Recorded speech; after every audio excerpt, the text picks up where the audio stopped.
Hi everyone! Happy October! It's Nak here. So welcome back sa mga bago. Hi, nice meeting you. This is Nak, your friendly tarot reader and guide. Ayan siya. So yan, October na nga and sorry kung late tayo nag-upload but bago tayo mag-start ng reading, tulad nga ng promise ko last time, meron tayong top 5 or something 5 na eme before we do the reading. So for this month, this is your 5 affirmations that you can use for the month of October. Ayan, 5. So, meron tayong cheat sheet. Para syempre hindi tayo magkamali. So, ayan. Number 1. I trust the journey I'm on and believe everything is unfolding perfectly. Ibig sabihin po nito is, you should trust the process ng buhay. And ito yung kahit hindi mo na siya maintindihan, hindi mo na yun maintindihan yung mga nangyayari, just have to trust the process. Kung ano man yung nangyayari, it's really happening for a reason and there's a reason why. Ayan. So number 2, I am open to the new opportunities that October will bring. So be ready and welcoming sa mga bagong parating. Ngayong October, mapabagong kaibigan pa yan, bagong experience, and of course, changes, chances, lahat ng bago. Be open. Number 3, I radiate confidence and embrace change with grace. So, you just have to believe your face tuloy. You have to believe in yourself and of course, face challenges with a positive attitude, knowing that you can handle whatever comes. So parang be confident and embrace whatever things will come to you with a positive mind, positive attitude, ganyan. And alam mo yun, yung tipong ano man yung ibigay sa'yo, kaya mo. Hindi yan binigay sa'yo kasi hindi mo kaya eh. Diba? So kakayanin mo. Parang sabi nga nila, susuka pero hindi susuko. Okay. Number 4, I release any fears and doubts and welcome abundance into my life. Ito yung you have to let go of everything na nag-hold sa'yo. So, let go of the things that is anything that is holding you back. Instead, mag-focus ka kung paano ka mag-attract ng success, ng love, ng prosperity, ng pera. Huwag mong isipin or huwag mong ilagay yung focus mo sa mga problema. Focus mo kung paano ka mas gagaling, mas magiging successful, paano lalong magmahal at maging mayaman. Okay? Number 5, this is the last one. I am in alignment with my higher purpose and ready to receive guidance. So, you are on the right path and open to receiving wisdom from the universe, your intuition, or your higher self. So, ito yung ready ka na to receive everything from the universe. Be open. And babalik tayo sa number 1 is kahit hindi mo na maintindihan, kahit ang gulo-gulo na, just trust the process. Okay? So, yan ang ating 5 affirmations for the month of October. And I hope kahit papaano ay diba, may nakuha kayo dun sa 5. Kahit isa lang doon, i-ano nyo ngayong October. And sa mga gusto ng tarot reading nila, just stay tuned. And of course, thank you so much sa mga nag-subscribe. And sa mga balak mag-subscribe. Ayan siya. And sa mga nag-follow sa social media pages ko. Thank you so much. So, let's go to our tarot reading. Hello sa mga may Aquarius Sun, Moon, and Rising. So, this is your October reading. Ito yung mga Aquarius Sun na pinanganak ng January 20 to Feb 18. Ayan. So, this is your reading. And sa mga may Sun, may Moon and Rising as well as Virgo na din. This is your reading for the month of October.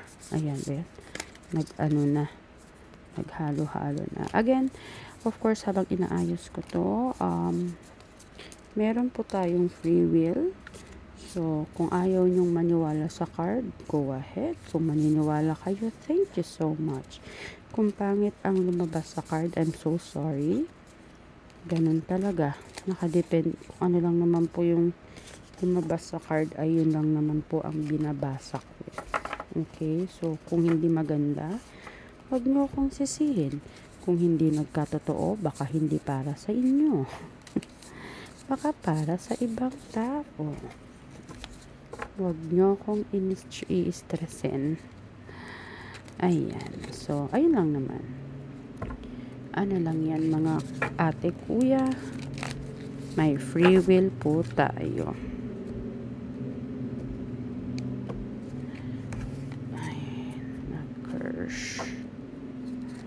Ayan, so i-shuffle lang natin ng mabuti.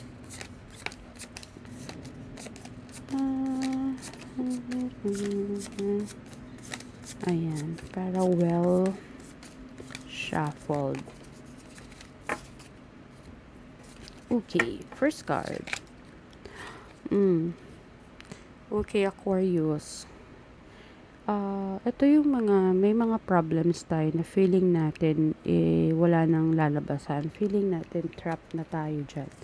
Feeling natin wala na tayong lalabasan. When in fact, ang daming option. Ang daming pwedeng gawin. Ang daming pwedeng puro ano yung cards nyo Puro major. Marami tayong pwedeng gawin, maraming paraan, maraming dapat na option. Wow. Okay. So, umpisa. May mga bagay-bagay na feeling natin trap na tayo, pero hindi ko sinasabing mabubuntis kayo. But, ang buhay kasi natin is full of mystery. May masaya, may hindi masaya. Yan yung buhay. Ganyan yung buhay, Aquarius. Yan yung sinasabi nating cycle of life. Kasi hindi araw-araw Pasko. May mga lungkot, ligaya, saya. Na in the long run, marami tayong matututunan na lesson. Everything will still be abundant. May mga times din na kumakapit tayo sa mga bagay-bagay na hindi naman dapat. Kapit patalim, sabi ng demonyo, halika dito. Pero you know what? Kailangan din natin mag-isip. Ba't puro major arcana naman kayo? Grabe naman ang Aquarius. Ang drama naman ng October nyo. Kailangan natin mag-isip ng mga bagay-bagay, mag-isa at walang dapat mag-dictate ng mga iisipin natin para in that way, everything will be fine, everything will be free. Pero, tignan muna natin bakit yan ang sinasabi. May mga bagay-bagay kasi tayo na gusto natin gawin, na nagagawa naman natin. Kaya lang kasi, hindi ba parang minsan yung mga gusto natin sa buhay is nagiging, ito na mismo yung parang burden sa atin. So, gusto nating maging powerful. Yung pagiging powerful natin, ito na mismo yung pinaka-burden natin. Yung parang gusto mong magyabang sa tao, pero minsan, ano nang iyayabang mo? Kasi kulang na yung, paano ka magyayabang kung, kunyari, sasakyan, pumili ka sa sasakyan, auto loan. Ngayon, mayabang ka, kumuha ka na sasakyan. Pero, paano ka magiging mas mayabang kung wala ka na palang pangbayad? Parang ganyan. Oo ka ng oo, pero hindi mo na pala kaya. So, paano? You want everything na maging sayo. Na, sige, akin na lang, ganyan. Sige, oo. Pero, hindi mo na pala kaya. Diba? Too much on your plate. Oo ka ng oo, tanggap ka ng tanggap, pero it's too much na pala. Sa work, oo ka lang ng oo sa boss mo. Kasi gusto mong ma-promote, ganyan. Pero paano pag hindi mo na pala kaya sa sobrang dami mo ng bit-bit? Anong gagawin mo? Diba? So you're trapped. Ngayon, trap ka ngayon. Anong gagawin mo? Tell anyone or tell everyone na hindi mo na din kaya. Mag-isip ka. Sabihin mo na, OMG, hindi ko pala kaya, I need help. Or, gawin mo, nasa'yo naman yan gagawin mo, pero in the long run, ikaw din madidrain in the end. Diba? Kawawa ka naman. ayun, this time kailangan mong mabilis ang pag-iisip. Kailangan mong pag-isipan ng mabilis yan or else madidrain ka. Pero ayun lang, huwag naman OA na bilis kasi baka mamaya sobrang bilis, puro mali-mali na yung magawa mo. Dapat mabilis pero maayos. Pero may ano kasi, may deadline. Itong mga, feeling ko ito yung pinaka-problem may deadline. So baka kumapit ka nga sa patalim, sabi nila, may mga deadline. Yun ang magiging problema mo.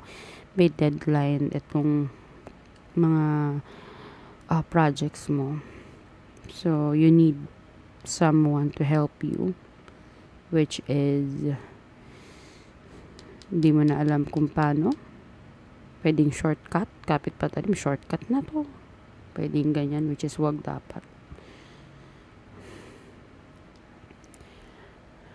Ay, nako. Ito siguro yung hindi mo na alam yung trap ka na kasi nga may deadline, you have to do anything about, you have to do it. Diba? Ay, nako. Kapatay na isang card. Ay, ito. Kailangan mong pag-isipan ng maayos yung mga deadlines na yan. Dahil kung hindi, I'm so sorry. When it comes to money, okay. Walang problema. Blessed ka when it comes to blessed ka when it comes to finances. May mga bagay-bagay. Siguro may Ace of Pentacles Siguro may gusto kang business. Feeling ko, business to, na gusto mong gawin. Gusto mong maging abundant tong business na to. Gusto mong maging, syempre maganda, kaya lang, parang hindi, from ghost month, parang nai-stress ka from ghost month, which is August, nung August pa lang siya. Ngayon, kailangan mo mag-isip ng mabilis na paraan, in that way, makabawi sa mga losses. And also, siguro, nangutang ka na rin before nung nag-start ka ng business mo, and this time nag-iisip ka paano mo siya babayaran, and you're trapped at kailangan mo mag-isip ng OA. But don't worry, this month of October is abundant, buntis, ibig sabihin maraming papasok sa'yo na pera. Maganda ang October mo kasi may mga bago kang project na darating, mababawi mo yung mga losses nitong huli. Feeling ko nangutang ka ng malaki and magagawa mo siya ng paraan ngayon. Don't worry, huwag ka masyadong ma-stress. Mag-isip ka lang ng magandang tactics or magandang sale, magandang marketing plan. In that way, mabawi mo lahat. At kung ano yung naisip mo na marketing plan, it's actually a good thing kasi yun yung mag-aano sa'yo ng sales again, ng madaming sales. I think this is more about business. There's no heart or no cups in the reading, so walang masyadong relationship problem. It's more on nasa finances, may ka Aquarius. So ayun, don't worry, mababayaran mo yung utang mo. Mababayaran mo yan, don't worry.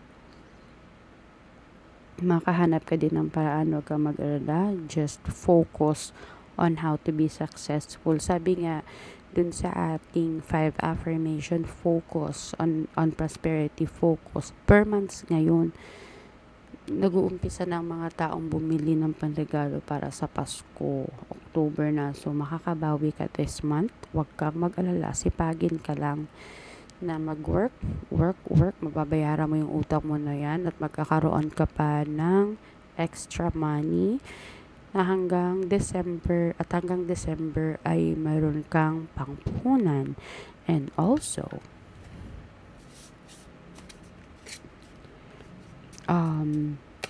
you can create whatever you want, you can think of whatever you want, mamamanifest mo kung ano yung mga gusto mo, and of course, fall in love with your own story. Ibig sabihin yan, you have to accept whatever the losses that you have before, use it as a lesson mo para gamitin ngayong buwan na to and the succeeding months hanggang sa end of the year. In that way, ma-in love ka sa pagiging, ma-in love ka dun sa loss and win na nangyari sa'yo in the last quarter of the month. O, diba? So, that's for you sa mga may Aquarius, Sun, Moon, and Rising. Thank you, and you have a good day. Good month. Bye-bye.